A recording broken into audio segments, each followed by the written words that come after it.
The real legacy though is like, how do you find truth in yourself? David, this is wonderful. Thank you so much for the time. I really do appreciate this. My pleasure. Glad to be here. Honestly, this is such a joy. I'm speaking, of course, with David Strasberg, the son and CEO and artistic director of the ninth annual Lee Strasberg Film Festival. This is wonderful, and it's a wonderful festival. Congratulations on 9 years. 9 years. Has the festival changed over that time in your mind? Has there been developments with it? Yeah, the festival's, well, it's really grown a lot. And that was an intentional choice. I think, we began, so, I run the Lee Strasberg Theater and Film Institute. So at our core, we're an acting school, right? We teach method acting, so my dad, Lee Strasberg, sort of like was the father or the grandfather of method acting here in this country. And uh, originally the festival really was in-house. So it was our people sharing with our people. And it was super fun, really vibrant, some really cool stories told.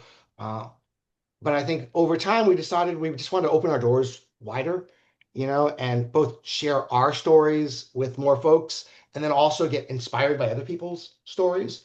So as we really grew it into a more international festival, it's gotten super exciting.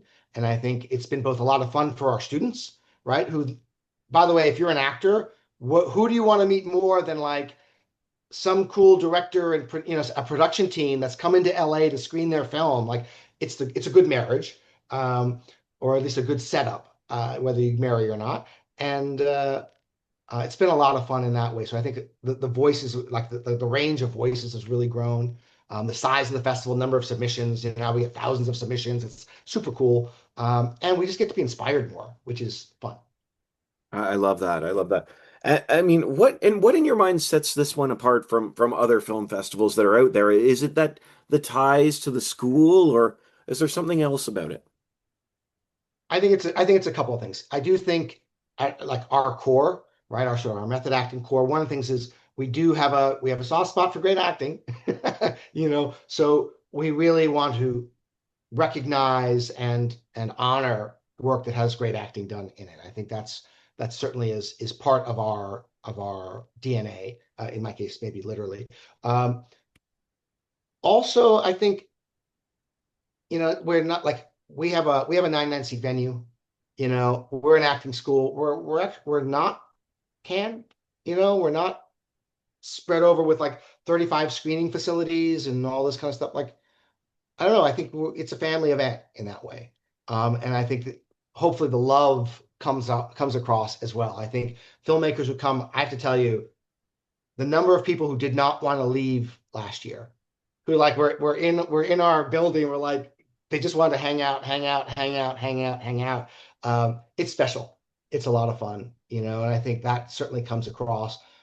And that said, I don't know if every festival's getting this, but the quality of film, holy cow, there are really, really great films being made.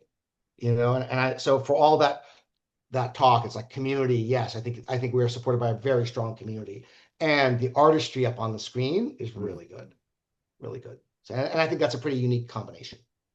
Absolutely, absolutely. I mean, um, not to put too fine a point on it, other festivals often have one or the other, so it's cool to see them Mm. blended together in that way. I was wondering, in your mind, what about your father's legacy? I mean, you talk about him being we talk about the him being the father of method acting.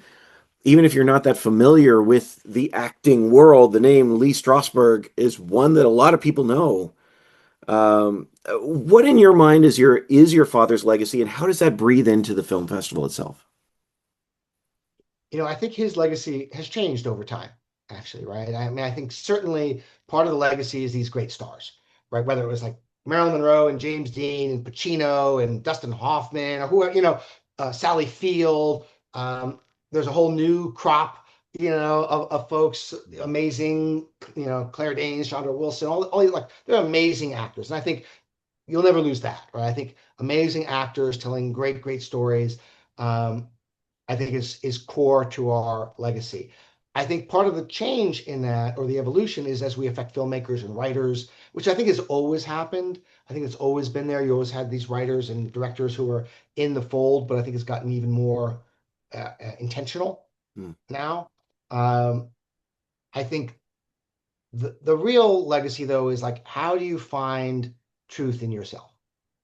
Like, tell me a story that's true. And I don't mean autobiographical, right? And I don't mean literal truth or even naturalistic. It doesn't have to look like The Godfather, which, by the way, is mostly naturalistic, but it's shot in a particular way, right? Um, Acting is a revelation. My dad said, right, that the actor, and I would say the filmmaker in addition, but the actor shows us something that we already knew, but we had forgotten until the actor reminds us. And I think this sense of like finding true things, finding points of view of the world and sharing them, I think that in the end, that'll be my dad's legacy, right? Of great teaching that way and empowering voices more than it is. Yeah, I mean, there's also Academy Awards and that kind of stuff, which is great. Sure. But I think more broadly, you've got like voices all over the planet who get to share their point of view in a story. And I think that's incredibly powerful.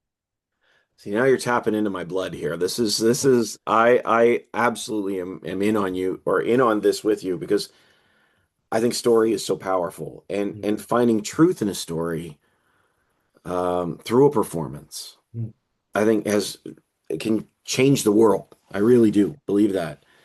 And in my mind, or in with that being said, I mean, maybe you've already answered this, but I was wondering in your mind how you know you've seen a truly remarkable performance because there are sometimes, awards are wonderful. I'm all for the acting awards. I think that's great. Sometimes there are films that hit in that way that don't get that recognition and they still have that same level of power. How do you know you've seen something that is just truly and utterly remarkable? because you walked away and you're like, oof. And then you have to go look it up and go, wait, that didn't win. You know what I mean? I think the mark is left on you, Hmm. right? Without overstating it. Like maybe it's on your spirit, on your soul, in your mind, wherever in your world, like wherever that registers, it makes a mark on your body in a way. It's like your Hmm. body goes, oh. And you don't want, this truthfully, it happens to be more reading books than it does watching movies for me. But where you get to the end of something and you're like, oh no, like you don't want it to end. Hmm. You're like, please don't end.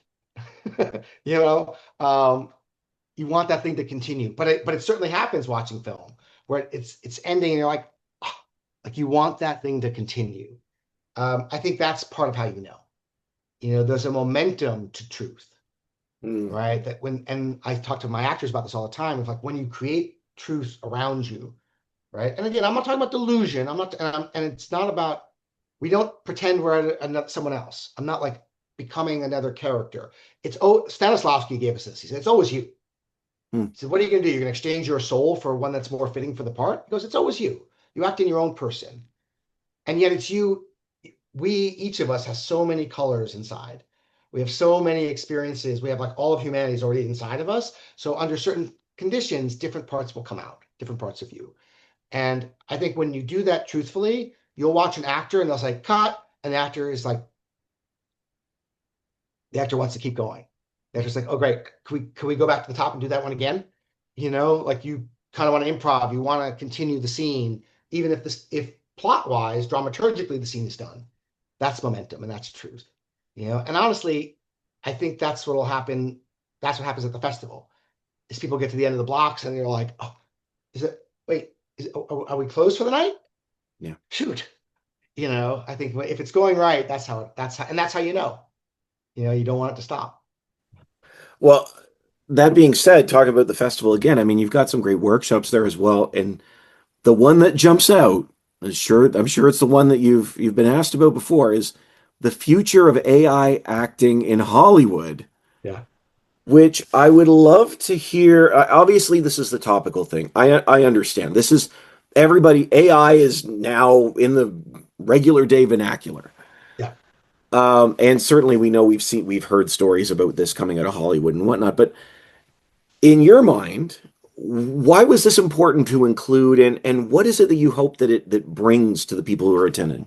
Yeah, I mean, look, it is topical, right? But it's not it's not clickbait, right? No. It's not like, oh, let's talk about AI, and then we're just there to, like, I don't know, run around and get everyone worked up. It's it's topical because it's happening, right? Because and it's going to have an impact.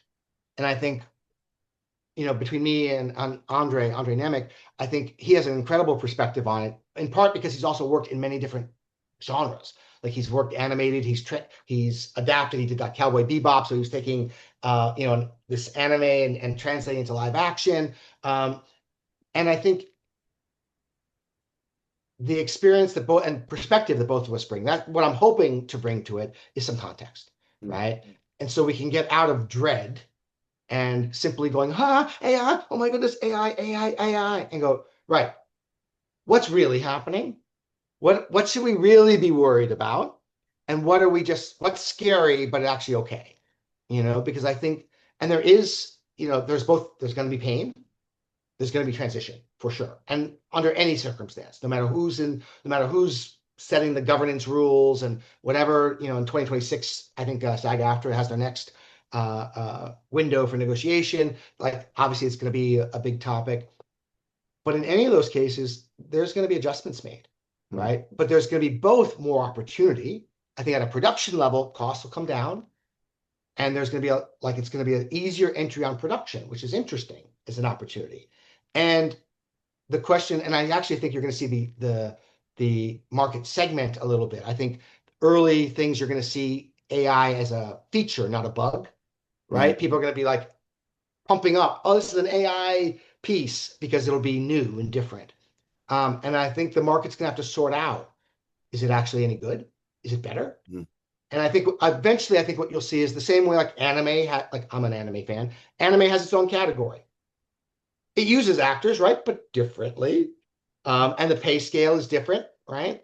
I think you're going to see something similar to that start to work its way through. Um, and I've lived through a lot of changes in my life. I'm not a young guy, you know. And the music industry was dead, everyone said, and the music industry is still here, Yeah. right? Even though you can download music for free and auto tune any voice and do all that kind of stuff, but it's booming. Actually, music is booming, but it had to change, right? And it doesn't mean it's painless also, right? So I think this is going to be part of that conversation. I actually think it's going to be intriguing because I think the danger isn't computers becoming more human. The danger is humans becoming more robotic, right? The danger is us losing our edge, our distinctiveness, to try to make more homogeneous material, right? And so that we get big markets and all that kind of stuff. And I think that's where you lose out. Yeah, I love that. And I think too, like, um, often the AI has been portrayed as the boogeyman, Mhm. so to speak. But we've seen things like this before, where the internet age, or not the internet, the digital revolution, I guess in the '90s, certainly affected and changed the industry, and it did change it. Yeah, it did. It But did. it needed time to sort itself out as well, Yes. right? And so but I mean, I'm sure that there are going to be pros and cons for this as well. No, Uh, there are, and I think, for those who can come to the event, I think Andre has a unique perspective on it. I think it's going to be interesting. Again, I don't want to say it's going to be painless, because again, transitions are always hard. Transitions are hard, and so even your route into Hollywood might change, because sometimes background roles have been a staple. Like, you get a background role, you get, like, you get one or two lines, and it's a way to sort of build your resume. And I think that might get harder, because I could see that squeezing more quickly, right? And people not arguing so much um, over it. But I also think, that our best actors, frankly, have always brought something unique, hmm, like really unique, a point of view that is unique. And I think what is unique keeps changing. hmm, I think each generation has new voices that want to rise out of it. And I think AI is a follower in that way. AI hmm, can follow, like, can take what's been created and synthesize that. But in terms of taking things that no one's talking about yet, and then you're the voice of that, that's a human role still. Mm. And I think that's part of it, because even the reaction to AI is a human response, Yeah. so. Well, honestly, David, this is a joy. It's a joy to speak to you. We're out of time though, and I am so thankful for the chance for that, for the chance to chat with you about this. The festival sounds incredible. I do hope everybody gets a chance to check it out and be a part of something that is seems like a completely unique experience. Thank you so Thank you much for so joining me, much, David. David. Really appreciate it. Thanks. Have a great day. Take care. Bye.